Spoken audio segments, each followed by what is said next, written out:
Assalamualaikum warahmatullahi wabarakatuh. Halo guys, kembali lagi bersama saya Bu Beren, dan kali ini saya ingin komentari ya komentar dari Light in the Darkness ya. Dia komentar di video saya ya, yaitu dia berkomentar bahwa Isa lahir di bawah pohon kurma. Apa itu pakai akal? Masa tempat kelahiran begitu? Nah, ini kita akan bahas guys ya, dan akan saya jawab. Jadi gini,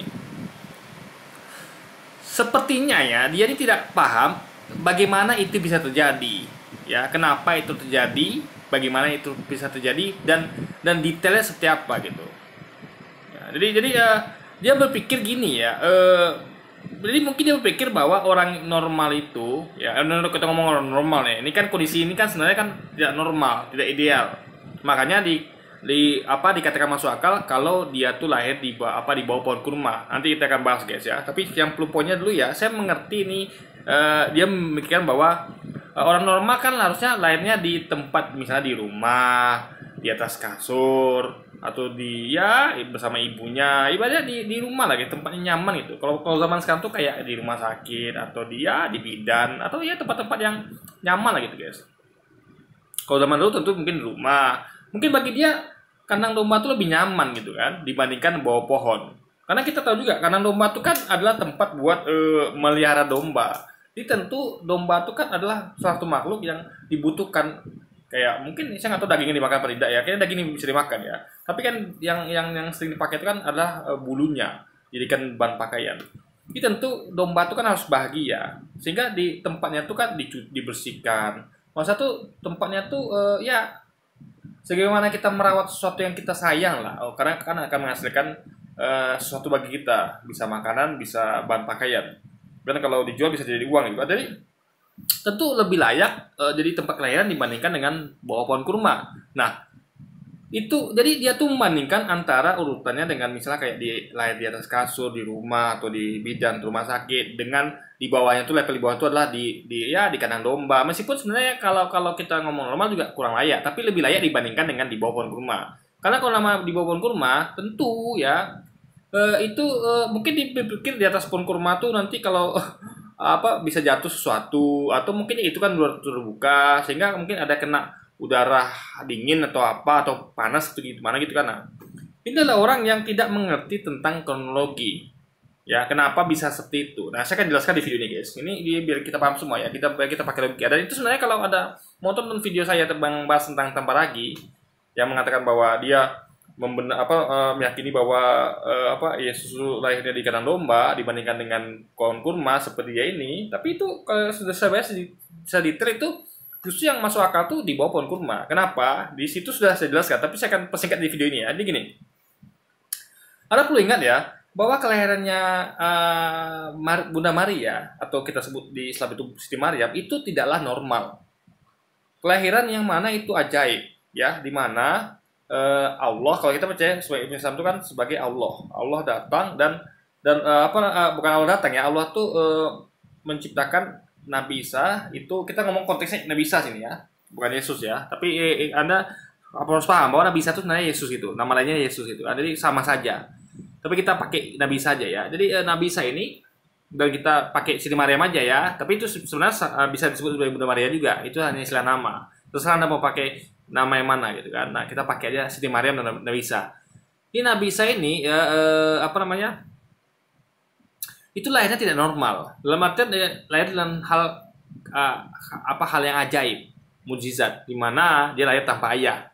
Ya, di mana kita biasanya normal itu lahir dengan ayah dan ibu, ya. Ini dia lahir tidak normal. Tapi tidak normalnya bukan berarti buruk ya, malah suatu hal yang luar biasa, ajaib. Ya kan, amazing gitu kan, tanpa ayah. Nah, tapi jangan lupa ada yang lebih hebat daripada itu, yaitu tanpa ayah dan ibu, yaitu Nabi Adam. Bahkan Siti Hawa, istrinya itu diciptakan tanpa ayah dan ibu juga, sama. Tapi diciptakan dari tulang rusuknya Nabi Adam gitu kan. Nah, jadi poinnya adalah Nabi Isa itu dilahirkan dengan kondisi itu. Dan ingat waktu itu ya, itu ada hukum di Taurat itu ya, yang dipakai orang Yahudi adalah hukum zina. Jadi orang yang dianggap berzina, dituduh berzina, ya itu akan hukum sampai mati, dirajam batu sampai mati. Jadi ini hukumnya luar biasa guys. Sehingga ini tidak main-main, nyawa taruhannya. Sehingga bagi seorang Siti Maryam yang mana dia tuh adalah wanita suci, ya, yang dia tuh merasa tidak melakukan apa-apa, tidak melakukan zina, tapi memang itu adalah ya pemberian dari Allah gitu, karunia dari Allah gitu kan, sehingga dia tuh hamil. Nah, itu tentu harus disembunyikan dia. Kenapa? Karena dia nggak mampu menjawab. Orang manapun tidak akan percaya. Seperti Taparagi sampaikan di videonya, itu orang manapun pasti tidak akan percaya, termasuk Taparagi. Dan itu masuk akal, make sense bagi saya, bagi kita gitu kan. Bagaimana bisa Siti Maryam itu menjelaskan kalau dia tuh hamil itu bukan karena berzina, tapi karena kuasa Allah gitu kan? Gimana bisa percaya? Orang-orang itu rata-rata nggak bakal percaya, karena memang susah untuk meyakini hal seperti itu gitu guys, ya kan? Nah, mereka pasti semua akan menuduh bahwa Siti Maryam ini berzina, sehingga nyawanya terancam. Sehingga tentu di masa kehamilannya itu pasti keluarganya akan menyembunyikan dia rapat-rapat, sehingga tidak ada orang yang tahu dia sedang hamil. Karena kalau ketahuan hamil berbahaya. Nah, di Alkitab ya itu diceritakan ya, dan itu sampaikan Tabaragi ya dengan Alkitab bahwa dia tuh sudah tunangan dengan Yusuf gitu. Nah, Yusuf tuh tapi meskipun tunangan itu nggak boleh Yusuf tuh menyentuh dia, nggak boleh ya, karena belum sah, karena masih tunangan gitu kan, harus nunggu masa sampai menikah. Jadi tunangan tuh sah nikah tapi belum boleh tidur bareng gitu.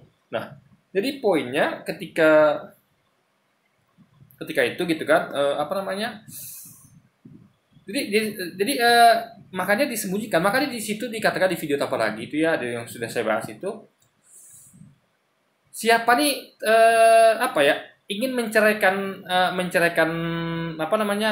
Siti Maryam ya, Yusuf ini ingin menceraikan Siti Maryam tapi takut ketahuan, maka dia waktu kalau salah tuh dia urungkan niatnya guys, ya kan, atau menceraikan diam-diam. Intinya adalah nggak sampai ketahuan gitu kan, karena ketahuan bahaya. Yusuf aja begitu takutnya Yusuf, karena dia tahu ini ancamannya adalah hukuman mati, dirajam batu mati. Itulah hukum Yahudi berlaku dari itu, sehingga Yusuf pun takut kalau ketahuan. Maka Yusuf tuh, saya lupa di video itu ya, bisa tonton video saya yang bahas tentang video Taparagi itu, apakah Yusuf itu, yang saya lupa apakah Yusuf itu menceraikannya diam-diam atau dia tidak jadi menceraikan, karena takut nanti Maria ini akan dihukum sesuai hukum Yahudi, yaitu rajam mati. Ini suatu hal yang sangat berisiko gitu kan. Dan kita tahu ya, kalau disampaikan dalam Islam, jadi Siti Maryam ini tinggal di lantai 2 di mihrab pamannya. Di pamannya ini ya, itu adalah imamnya tempat ibadah ya. Waktu itu kita sebut aja mungkin sinagog atau apa gitu. Jadi tempat ibadah, sehingga Siti Maryam ditempatkan di lantai 2 di tempat ibadah itu. Sehingga dan itu melewati mihrab dia.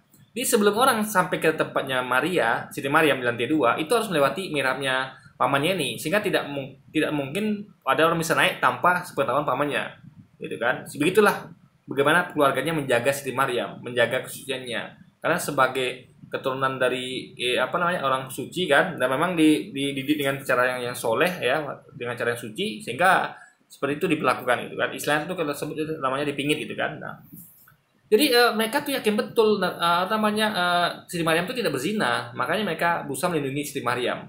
Karena mereka yakin itu kan, karena mereka kenal siapa Siti Maryam, dan mereka tahu, mereka sudah menjaga itu. Jadi tidak ada peluang laki-laki manapun lolos datangi Maryam, dan Maryam pun tidak keluar kemana-mana gitu kan. Jadi semua kebutuhannya sudah disediakan pamannya. Bahkan pamannya heran kan, kok tiba-tiba dalam versi Islam ya, kok tiba-tiba ada makanan di kamarnya Maryam, padahal pamannya merasa tidak pernah membelikan itu gitu kan. Dia heran, Maryam ini makanan ada yang bawa ya ke kamarmu ya, kok paman nggak tahu, paman nggak ada lihat orang naik ke atas lantai 2 ini. Apa jawaban Maryam sebagai orang beriman? Ini adalah rezeki dari Allah. Jadi itu adalah jawaban orang beriman. Jadi itu sama dengan mengatakan bahwa nggak ada paman, nggak ada laki-laki naik ke atas. Ini yang dikasih tiba-tiba ada sendiri gitu, rezeki dari Allah gitu kan. Nah, makanya paman yakin pamannya ini memang wanita suci. Ya, memang dia nggak pernah ada bukti, karena dia kan di mihrabnya selalu ada laki-laki yang melewati mihrabnya gitu. Karena pun siapa juga berani gitu kan lewati mihrabnya pamannya ini. Nah gitu guys. Jadi poinnya adalah mereka keluarga meyakini Siti Maryam adalah wanita suci yang nggak mungkin berzina, sehingga mereka harus menyelamatkannya. Dan lagi ini keluarga mereka sendiri gitu kan. Orang aja ya guys ya, itu biasanya bahkan anak yang salah pun ditolong itu kan, apalagi ini yang mereka yakini tidak bersalah. Nah, tapi masalahnya ketika waktu melahirkan. Ketika waktu melahirkan itu kan tentu, apalagi dengan perut makin besar kan, itu kan pasti ketahuan. Jadi mungkin selama perut membesar itu ditutup-tutupin masih bisa. Tapi ketika melahirkan gimana tutupin coba? Karena bayi itu melakukan suara tangisan. Nggak mungkin ada tuh mendiamkan bayi, nggak mungkin. Ya, ada bekam mulutnya, nanti malah dia meninggal gitu kan. Jadi gimana pun bayi itu pasti akan berisik. Sehingga ini bahaya kalau melahirkan di rumah, bahaya. Yang apa di rumah atau di lingkungan tempat dia tinggal, di kompleks tempat dia tinggal, di kampung dia gitu kan. Ini bahaya kalau sempat dia melahirkan di situ dan ketahuan. Lalu ini anak siapa? Kalau misal ataupun dia buang anak itu ke kemana di komplek itu, ibaratnya ketahuan melahirkan lah. Orang akan bertanya, ini anak siapa? Nah, dia akan dituduh berzina dan nyawanya terancam. Makanya demi keamanan dari Siti Maryam, tentu dia harus melahirkan jauh-jauh. Nggak mungkin di kampung itu juga, karena itu terlalu berisiko, guys. Nah, tapi tanpa ragu, di tengah ketidaksadarannya, padahal dia sudah mengatakan dan menyadari bahwa Yusuf aja takut untuk mengumumkan perceraian itu, atau mungkin waktu itu saya lupa ya, nggak jadi menceraikan. Intinya Yusufnya ketakutan sehingga membatalkan atau jadi itu ragu-ragu untuk melakukan hal itu, menceraikan itu. Nah ini ya, kan kalau menceraikan mungkin orang masih bisa mungkin karena ini itu, tapi dia begitu takutnya sehingga dia tidak jadi melaksanakannya. Tapi ini guys ya, melahirkan, Anda bayangkan melahirkan, jadi ini pasti ketahuan banget itu, nggak mungkin lagi Sri Maryam ini lepas dari tuduhan warga, nggak mungkin. Makanya Maryam harus melahirkan di tempat yang jauh dari pemukiman, dari kampung, ya kan. Nah makanya berangkatlah Sri Maryam diam-diam tanpa ditemani siapa-siapa, ya, hanya dia sendirian gitu, ya kan. Nah ini lebih masuk akal dibandingkan versi Tambaragi yang mengatakan dia tuh justru melahirkan di kandang domba, yang mana itu bukan hanya sekedar kandang domba biasa di kampung itu, tapi menara doa. Jadi tempat di mana domba-domba itu diserahkan kepada imam-imam dari Yahudi untuk dipersembahkan kepada Tuhan. Itu adalah tempat sakral dan tempat umum, tempat publik, guys. Tempat di mana imam menerima persembahan itu untuk dimakan imam gitu kan. Nah, itu kan berbahaya malah. Ibaratnya kayak imam itu kan yang menghakimi dan menentukan keputusan. Ini orangnya harus diapain gitu kan, sesuai dengan hukum Taurat, hukum Yahudi. Nah, ini sama kayak misalnya kayak ada orang melahirkan di kantor kehakiman. Jadi ada kantor pengadilan. Jadi imam itu kan yang mengadili. Imam Yahudi itu kan mengadili orang yang sesuai dengan hukum Taurat itu. Ya kayak berzina itu kan rajam batu mati. Nah, Anda bayangkan ya, bisa-bisanya Tambaragi itu mengatakan atau meyakini bahwa Siti Maryam itu melahirkannya di tempat menara di mana yang ada di situ ada kandang domba yang berupa dia cerupkan itu, lupa saya namanya guys. Itu justru tempat di mana tempat publik gitu, tempat di mana masyarakat kampung itu berkumpul untuk ritual itu, ada ritualnya guys. Nah itu kan berarti tempat publik dan di situ adalah tempat yang diurus oleh imam. Ini sama kayak kalau gitu sama kayak sekarangnya kayak Anda mau melahirkan di kantor pengadilan, tempat hakim yang punya hak itu untuk mutusin. Ini kan luar biasa, nggak mikir berarti Tambaragi ini guys, ya kan? Itu sama kayak masuk ke kandang singa, karena hakim itu yang punya hak untuk menentukan gitu kan. Nah, harusnya kan logikanya Sri Maryam ini harus melahirkan tempat yang jauh di luar kampung itu agar tidak ketahuan, karena ketahuan berabe. Nah, dan yang kedua ingat ya, waktu itu ya, itu adalah di Alkitab itu dikatakan bahwa waktu itu ketika Yesus dilahirkan itu para gembala sedang menggembalakan domba-dombanya di padang ternak, di padang gitu. Nah, ini logikanya nggak mungkin terjadi bulan Desember. Kenapa? Karena di Israel ya, terutama Yerusalem, itu bulan Desember itu adalah bulan-bulan musim salju, musim dingin. Nggak mungkin ada gembala yang menggembalakan dombanya di musim dingin, nggak mungkin. Di musim salju, nggak mungkin. Mau makan apa dombanya, sedangkan tanaman semuanya ditutupi salju atau dingin. Mana ada domba yang ketika musim dingin keluar kandang, justru dikandangkan. Justru sebelum musim dingin tiba itu soalnya pengembala itu sudah menyediakan makannya, udah stok di kandang domba harusnya guys, untuk melewati fase musim dingin. Itu harusnya kan. Nah, ketika musim panas, itulah baru domba-domba itu digembalakan. Karena tentu rumput-rumput itu hijau, ya kan? tidak ditutupi salju dan tidak dingin pula, sehingga domba-dombanya akan sehat-sehat.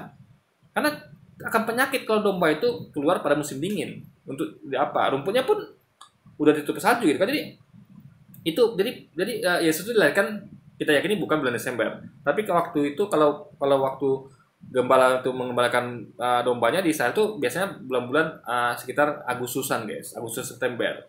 Ya, bukan bulan Desember. Itu poin yang tadi, itu poin yang perlu diketahui ya. Dan kita kembali ke hal tadi. Jadi apa namanya? Jadi lalu jadi yang dijumpai kebetulan pohon kurma. Karena jadi Siti Maryam ini sudah jauh berjalan sehingga dia kan lelah. Namanya jalan jauh keluar kampung dalam kondisi hamil tua yang akan melahirkan, tentu yang dicari adalah tempat yang kira-kira bisa menaungi dia dari panas gitu kan. Dari panas, dari terik, ya di bawah pohon kurma cocok. Nah, dan lagi mungkin ya dia sudah kecapean lah gitu kan. Jadi tempat yang paling nyaman ya di bawah pohon kurma. Gak mungkin milih-milih lagi gitu. Karena itu kan area ya masih padang, semacam ya gersang lah kan, di Israel itu kan tanahnya masih gersang, masih bagian dari Arab gitu, pada pasir gitu kan. Jadi ya jarang lah kayaknya tumbuhan itu, guys, ya kan. Nah, kemudian pohon kurma ya dia di situ pilihan yang bagus kan, karena mungkin sudah waktu melahirkan, dan memang waktu melahirkan. Nah, di situ jadi ada hikmahnya juga. Jadi kenapa di bawah pohon kurma? Karena kan orang kondisinya, ini masuk akal ya, karena orang kondisi lagi hamil itu kan, hamil tua itu kan, melahirkan itu kan kondisi lemah. Ya kan, coba ada lihat ya, orang yang lagi hamil tua melahirkan itu kan masih lemah, guys. Lemah sekali gitu. Ya kan, dia tuh nggak ada tenaga. Tenaganya tuh hanya untuk fokusnya untuk mengeluarkan anak ini. Karena itu kan butuh tenaga luar biasa. Makanya kayak kalau ada pernah lihat orang melahirkan itu kan, itu betul-betul keringat dingin, guys, keringat. Karena dia tuh fokus tuh gimana tenaga itu dipakai full untuk mengeluarkan anaknya dari rahimnya. Sehingga lagi tersisa tenaga lainnya nggak ada, guys. Kan, nah, dia nggak pikir lagi tuh untuk apapun, nggak ada. Yang penting anaknya bisa keluar dengan selamat. Dia butuh tenaga untuk mengeluarkan anaknya, karena kan itu kan bukannya gampang gitu kan. Bahkan kadang-kadang dokter tuh, saya pernah lihat orang melahirkan tuh ya, itu dokter membantu dengan memotong sedikit rahimnya itu gitu, biar anaknya itu bisa lapang keluar. Kalau susah kali anak keluarkan kan, lubangnya tuh terlalu sempit, makanya sedikit di apa namanya itu ya, saya pernah lihat ya, itu kayak diiris gitu, guys, sedikit, biar nanti dijahit lagi, biar anaknya bisa keluar gampang gitu. Nah, biar ibunya juga nggak terlalu kepayahan kan, nggak terlalu kesusahan. Jadi di bawah pohon kurma itulah Allah kasih rezeki, karena dia tentu haus dan butuh makan. Karena namanya orang lagi kondisi itu kan, kondisi lemah tuh butuh asupan energi, guys, butuh makanan. Makanya Allah sampaikan ya, berfirman di situ, goyangkanlah pohon kurma itu, nanti buahnya akan jatuh. Jadi dia tuh nggak perlu manjat, ya kan, Siti Maryamnya, karena dia butuh makan, guys, pasti lah butuh makan pada waktu itu. Ya kan, namanya kondisi begitu ya, lagi lemah tuh pasti butuh makan, butuh energi. Nah, jadi dengan tenaga yang lemah, karena memang lagi kondisi begitu, ya dia goyangkan seadanya pohon kurma itu batangnya. Ya kayaknya nggak tergoyang juga gitu kan, mana tergoyang. Tapi dengan kuasa Allah, jadi buah-buah kurma itu jatuh ke dekat dia dan dia makan, guys. Dia gampang ngambilnya karena jatuhnya dekat sebelah dia. Nah, akhirnya dia punya energi lagi. Dan waktu itu dia berani pulang. Dia pulang habis itu, guys. Habis itu dia pulang. Kenapa? Nah, ini pakai logika juga nih jawabnya kan. Jadi kenapa setelah itu dia berani pulang? Kan dia kan habis setelah Nabi satu dilahirkan, dia kan pulang itu. Nah, pertanyaannya adalah kenapa dia berani pulang? Apa dia nggak takut? Justru kalau udah melahirkan kan makin ketahuan ini anak siapa gitu. Kenalah tuduhan berzina kan. Bisa ancamannya dirajam sampai mati, hukuman mati. Nah, tapi jangan lupa, di Quran diceritakan bahwa Nabi Isa itu di situ beliau tuh menunjukkan mukjizat yang diberikan Allah padanya. Apa itu? Itu Nabi Isa bisa berbicara. Nah, ketika dia sudah sampai rumah, orang-orang datang, guys, ke rumah itu untuk menanyakan ini dengan siapa dia berzina. Warga itu udah siap-siap gitu kan, udah kepo. Tentu kalau ketahuan akan segera dieksekusi. Nah, tapi dengan izin Allah, dengan qadarullah gitu kan, Nabi Isa mengeluarkan mukjizatnya. Ya, Allah kasih mukjizat kepada Nabi Isa sehingga dia bisa berbicara meskipun dia masih bayi gitu. Jadi dia itu adalah bayi yang baru lahir yang bisa berbicara. Nah, dia menjelaskan kepada orang-orang warga-warga dan imam Yahudi saya adalah utusan Nabi, utusan Allah, utusan Tuhan. Saya dilahirkan dengan mukjizat, dengan apa namanya, dengan izin Allah gitu, ya kan? Jadi ibu saya tidak berzina gitu. Jadi dia bela ibunya, dia terangkan apa yang sebenarnya terjadi, bahwa dia itu adalah hamba Allah, utusan Allah, Nabi Allah, dengan dilahirkan dengan cara yang ajaib agar menyampaikan hukum-hukum Allah yang meneruskan ajarannya Musa dan Nabi sebelumnya. Nah, tentu karena melihat hal yang ajaib seperti itu, hal yang mukjizat seperti itu, tentu Imam Yahudi jadi yakin, oh ini bukan ini nggak pastilah nggak berzina ini, karena ini mukjizat, ini pasti perbuatan Tuhan. Nggak mungkin ada bayi normal bisa bicara, bisa menjelaskan apa yang terjadi. Mereka percaya bahwa ini memang izin Tuhan, memang rencana Tuhan. Akhirnya mereka meyakini bahwa apa namanya, Siti Maryam tidak berzina, sehingga mereka nggak jadi menghukum ya guys. Jadi ya seperti tidak jadi apa-apa gitu ya. Mereka malah bahagia karena setelah lahir nabi baru, nabi yang diutus setelah Nabi Musa waktu mungkin ya, nggak salah. Jadi itu logikanya guys. Nah, jadi apa yang disampaikan Tuhan itu sangat masuk akal sekali kalau kita pakai logika. Justru yang disampaikan tanpa lagi dan disampaikan di Alkitab itu nggak masuk akal. Ya, kok bisa-bisanya berani-beraninya melahirkan di kandang domba yang merupakan tempat menara, di mana itu tempat persembahan daging domba kepada imam, kepada Tuhan gitu guys. Kok bisa? Sama kayak sekarang ya. Kalau orang hukuman, anggaplah sekarang ini hukuman berzina itu adalah dari batu mati kalau ketahuan. Nah, Anda bukannya melahirkan di tempat yang jauh, di luar kampung, Anda malah pergi luar kota, tempat yang sembunyi. Anda kabur gitu kan. Anda malah melahirkan di rumah di tempat publik, di mana hakim itu menerima pajak mungkin misalnya. Kalau sekarang ya pajak gitu ya, upeti. Nah, itu baru bisa coba. Ya ketahuan lah, itu namanya cari penyakit namanya, ya kan? Cari gara-gara, masuk kandang singa. Harusnya kan dia hindari kandang singa itu, karena hakim lah yang memutuskan gitu kan. Nah, dia malah pergi ke situ melahirkan. Ini kan nggak masuk akal guys. Nah, masuk akalnya itu tadi versi Quran. Dia pergi ke tempat yang jauh, di luar kampung, tempat yang tidak ada orang situ, sehingga dia bisa melahirkan dengan aman. Sehingga dia tidak ketahuan kalau dia tuh melahirkan gitu guys. Karena mereka pasti curiga, ini anak siapa kan? Pasti ini hasil berzina gitu. Nah, jadi ketika dia pulang, itu tadi ada mukjizat terjadi. Nabi Isa bicara dan menjelaskan siapa dirinya, dan mereka percaya dan tidak jadi menghukum ibunya, guys. Nah, itu logikanya. Jadi, ini sangat masuk akal sekali, gitu. Makanya kalau Anda mau paham sesuatu tuh, jangan disamakan kayak kondisi normal. Itu kondisi waktu itu tidak normal, makanya baca baik-baik dalilnya. Ya kan? Pikir pakai logika, masuk akal apa tidak? Gitu caranya, bukan dengan membandingkan dengan kondisi normal. Itu kondisi waktu itu tidak normal, guys. Kalau kondisi normal, iya, ya kan? Orang harusnya melahirkan itu di tempat yang nyaman. Kalau nggak ada kasur, ya kandang domba bisa jadilah dibandingkan bawah pohon rumah. Tapi kan waktu kondisi tidak normal, bro, ya kan? Nah, oke, jadi mungkin segitu aja video kita kali ini, guys. Sampai jumpa lagi di video selanjutnya. Wassalamualaikum warahmatullahi wabarakatuh, guys.